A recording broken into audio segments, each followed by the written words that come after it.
Isang umaga, tanghali at gabi po sa ating lahat dyan sa Pilipinas at all over the world guys. Update na naman tayo about sa Kim Pao ganap. Okay guys, di pa napanood naman natin yung about sa kanilang premiere night sa My Love Will Disappear. Eto na guys, ito na ang daming request ng mga fans nila at tungkol sa kanila at yun po ay isang halik. Alam natin na gustong-gusto nila Paolo Avellino at saka si Kim Chiu na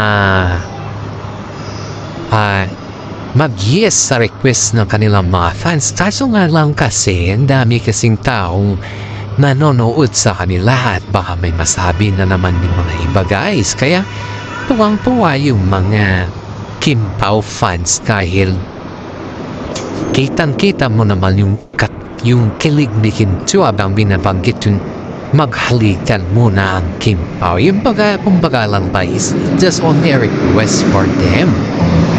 Gusto man nila or hindi, kung ayaw naman nila yan, siyempre mahirap naman.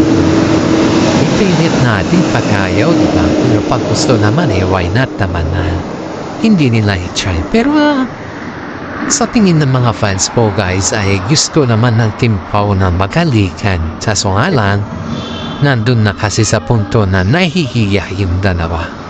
Kaya tawang-tawa na lang yung dalawa dahil hindi nila matugunan yung request ng kanilang mga fans. Pero, ang request ng kanilang mga fans guys ay naghalikan na sila ng beso-beso. Yun po yung mga nagustuhan ng mga fans nila sa kanila dahil kahit papaano ay napugunan pa rin yung kanilang request sa Kim Pao. Hindi po sila nabasted or kung ano man dyan. Kaya nga pong sabi ng mga ibang fans nila na bilib daw sila sa Kim Pao dahil kahit papaano ay ginawa pa rin nila yung kanilang request guys. Eto na naman tayo guys. Punta naman tayo sa mga ibang eksena na kung saan po ay sinabihan nila Paolo Avellino at saka si Kim Chiu magalikan talaga. Showtime. Parang di naman dinaretso na lambing factor ba, pero yung bang pakiramdam na umi-eksena ang Kim Pao sa stage at alam naman din natin na si Vice Ganda ay talagang kwan din si Vice Ganda kila Kim Chiu at saka si Paolo Avellino. Alam naman natin guys na si Kim Chiu at saka si Paolo Avellino ay nag-guest sa Showtime na naman dahil nga po sa premiere night nila. Yun ay talagang gaganapin ba? Aba! Kita mo naman yung pambubuli ni Vice Ganda kay Kim Chiu dito guys. Kita mo naman yung eksena kung paano niya ito binuli.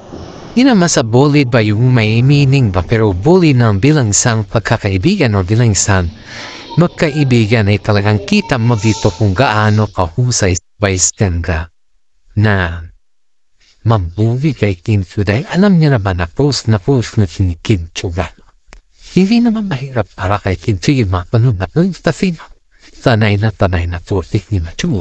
Higit sa lahat guys ay si Paolo Avellino naman ay talagang kitang-kita mo dito sa kanya na hindi na siya nahihiya. Wala kumbaga is nasanay na rin siya sa pambubuli ni Vice Ganda sa kanila na Kim Chiu. Kaya na po na mga fans kay Paolo Avellino at patay Kim Chiu na magpakasal naman. Madaming mga netizen po ang nagsasabi na napakaswerte ni Paolo Avellino kay Kim Chiu dahil siya po yung nag-guide sa lahat ng bagay. Hindi na ma-achieve ni Paolo ang mga bagay-bagay na yun kung wala si Kim Chiu. Marami dito po ang nagsasabi din na si Kim Chiu ang superwoman ni Paolo sa kanyang buhay. Isipin na lang natin yung nangyayari na before na wala pa si Kim Chiu sa buhay ni Paolo Avellino ay hindi siya ganyang kasikat.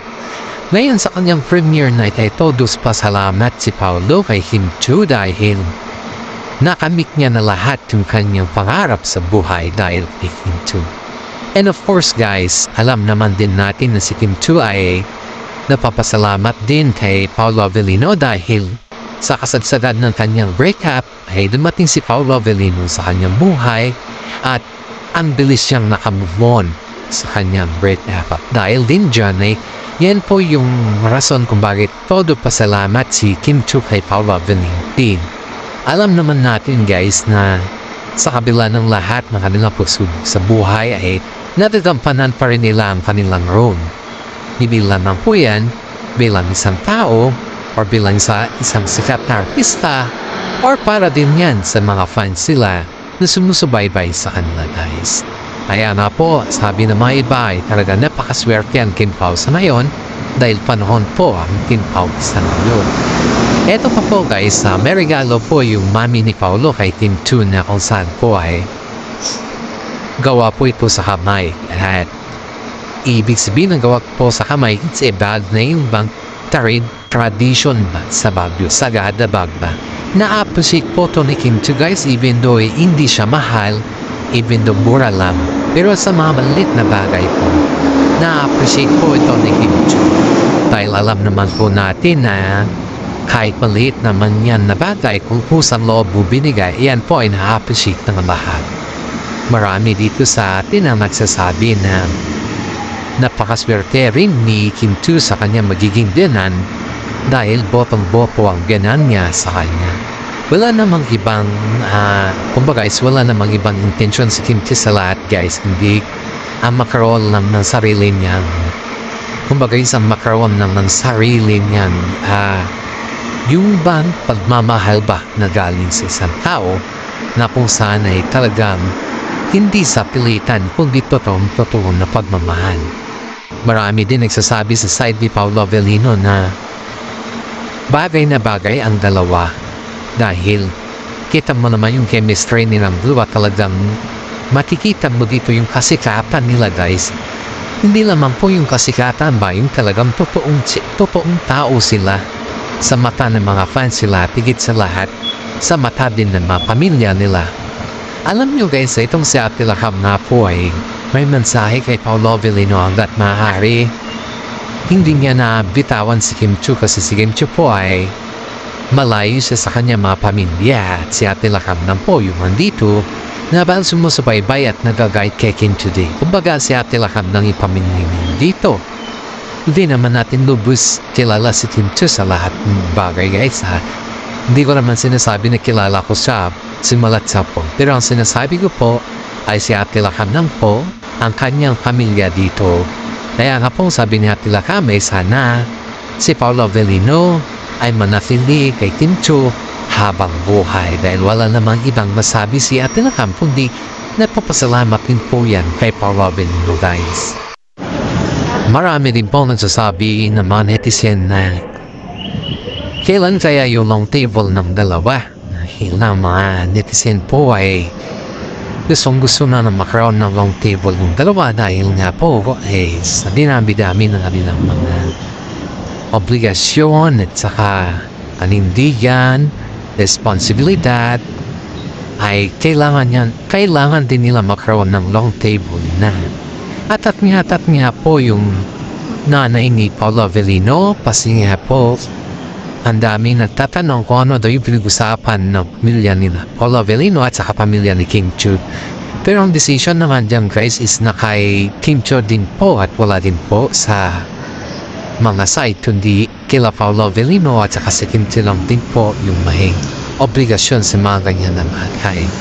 Alam naman din natin na sa mga panahon ngayon ay wag na natin silang persahin or wag na natin silang madaliin dahil ang mga decision naman na yan guys ay sila din po ang makakasagot sa mga ganyan. Sa atin naman dito guys is maraming mga Pilipino po, mga fans sila ang nagsasabi na hanggat maaari ay magkaroon na ng long table kasi nasa tamang edad naman na sila.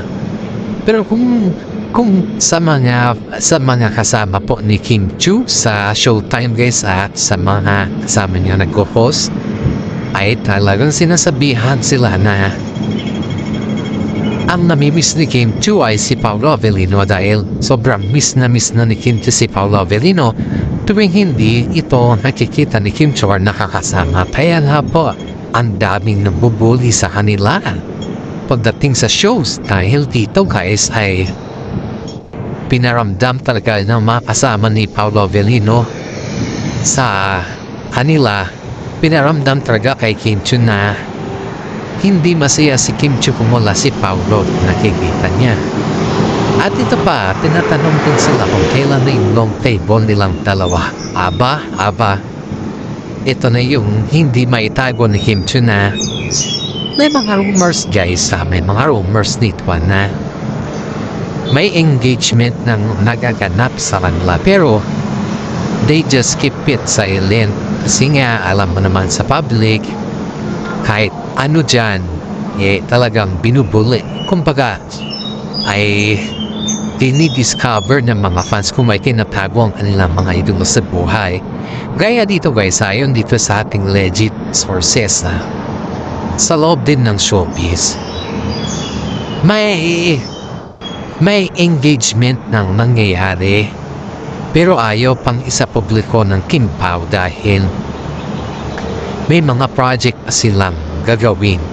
At yung mga project na yun guys is marami pa kasing nakapila na project sa kanila, kaya ayaw magbanggit ng mga salita sila Kim Cho at saka si Paolo Avellino patungkol sa kanilang mga project na yan or tungkol din sa kanilang mga engagement na yan, dahil nga po ang daming sumusubaybay dyan guys. Hindi lamang po sila, kundi ang dami nilang fans na nakapaligid sa kanila, kaya very excited yung mga fans na gustong malaman kung ano meron dun sa mga engagement na yun na nangyayari.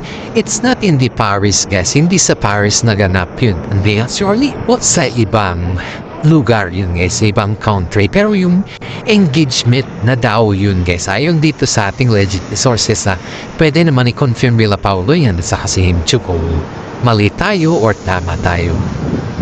Pero yung mga ang napakasimple daw guys hindi mo daw sukat akalain na engagement na pala yun. Kumbaga lang is parang bumisita lang sila sa isang lugar na parang walang kaganapan ng kumbaga is yung bumisita lang sila dun, and then after bumisita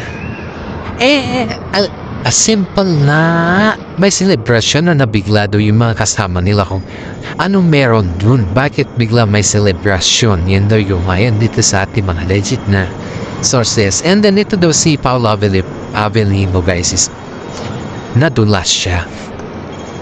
Sabi daw niya special daw na araw daw sa kanila ni Kim Cho yun, at yun daw ay hindi daw basta-basta lang na araw yun sa kanila, kasi this date is very special for us, yun yung sabi ni Paolo Avellino.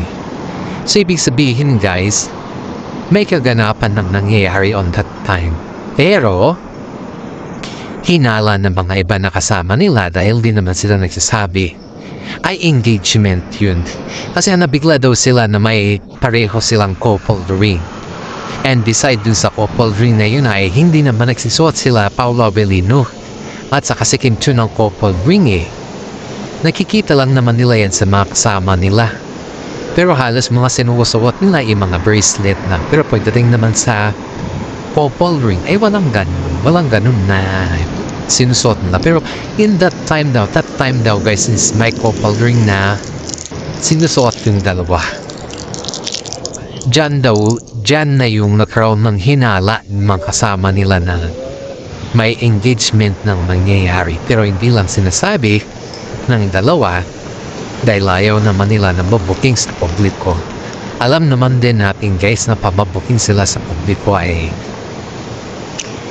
halos pagtismisan sila dito, pento dito, pento dyan, ganun kasi nangyayari dito guys. Kaya sabi naman nila Kim Cho at saka si Paolo Avellino ay hindi muna sila magsasabi, ayaw nila magbanggit.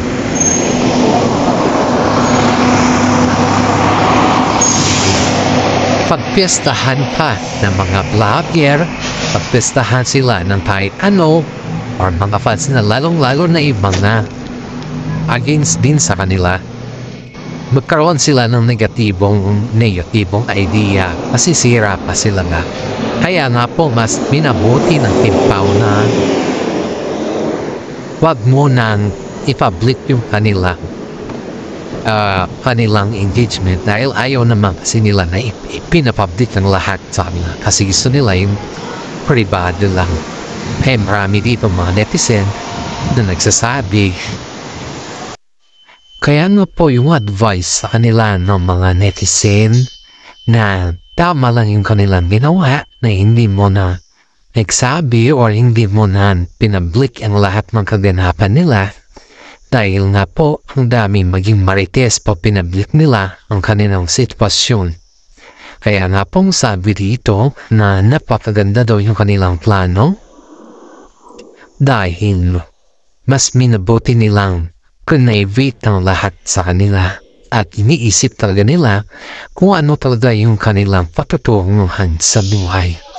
Maraming mga netizen na humana sa kanila dahil sa kanilang kahusayan kung paano nila kinanong ang lahat-lahat na bagay sa kanila at iyan po ay nabigla ang lahat dahil napakahusay nila, napakagaling nilang magtago ng kanilang sekreto.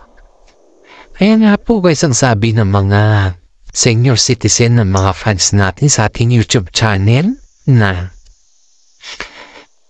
shout out natin sila kasi sila din po nagbibigay ng advices sa mga kagaya natin na nadaabang at shout out sa atin sa mga senior citizen natin dyan na patuloy na sumusuporta sa atin. Alam kong marami dito ang humahanga sa Kimpaw at alam kong marami din dito ang humahanga sa mga senior citizen natin. Kaya nga po ako nagpapasalamat sa kanila dahil sila po yung taga-hanga natin at kulang iba kundi sila po yung mga viewers natin dito. At hanggang dito na lang po yung ating YouTube channel. Sana naman nagustuhan ninyo. Maraming salamat at God bless po sa ating lahat.